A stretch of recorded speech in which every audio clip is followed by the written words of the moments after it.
Assalamualaikum warahmatullahi wabarakatuh. Perkenalkan, kami dari Politeknik Pembangunan Pertanian Bogor, jurusan Peternakan, Prodi Kesehatan Hewan. Saya bernama Dafa Muhammad Dan saya Hilman Fauzan Muslim. akan mempresentasikan penyakit tetanus. Penyakit tetanus. Penyakit tetanus yaitu adalah keracunan akibat neurotoksin yang disebabkan oleh Clostridium tetani, menyebabkan gejala klinis spasmus otot atau kekejangan otot, mengakibatkan kematian pada hewan mamalia dan bersifat zoonosis. Clostridium tetani ini berbentuk batang langsing berukuran 0,4 sampai 2,5 mikron, bersifat motil dan bersusun tunggal dan berantai membentuk filamen yang panjang. Dan sering ditemukan Clostridium tetani ini di feses kuda. Tetanus ini terjadi di seluruh dunia, terutama negara yang beriklim tropis. Spesies rentan yang pertama yang sering terjadi tetanus ada kuda, domba dan kambing. Yang ketiga anjing dan kucing, yang keempat sapi, dan yang kelima babi. Dan yang keenam di antara hewan percobaan yang paling rentan adalah tikus.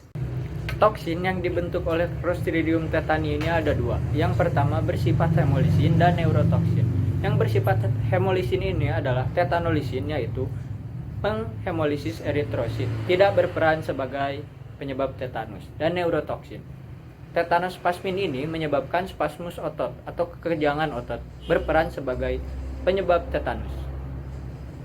Masa tunas penyakit tetanus ini 1-3 minggu.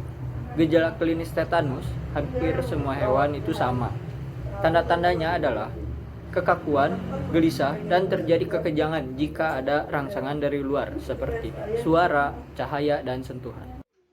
Kekakuan khas pada kuda. Yang pertama ada spasmus membranik titan, yang kedua trompet hidung melebar, yang ketiga ekor naik, yang keempat kaki membentuk kuda-kuda. Jika yang terserang otot-otot fasia, maka hewan akan susah membuka mulut, sehingga penyakit ini dinamai lockjaw. Penularan dari tetanus ini bisa dari pemasangan tapal kuda, yang kedua pencukuran bulu domba, dan yang ketiga pemotongan tanduk sapi, dan yang keempat kastrasi babi.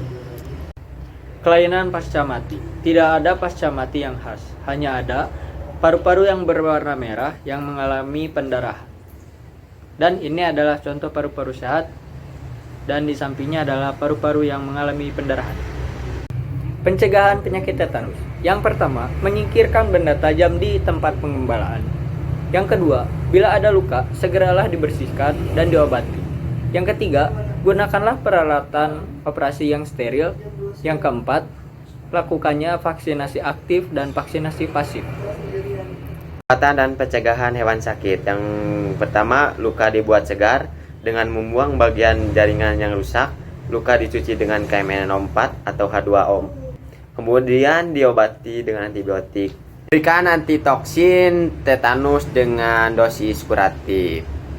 Perlakuan pemotongan hewan dan daging. Yang pertama, hewan tetanus tidak diperkenankan dibawa ke rumah potong hewan. Dan yang kedua, hendaknya hewan diafkir total bila proses penyakitnya lelah lanjut. Tindakan administrasi.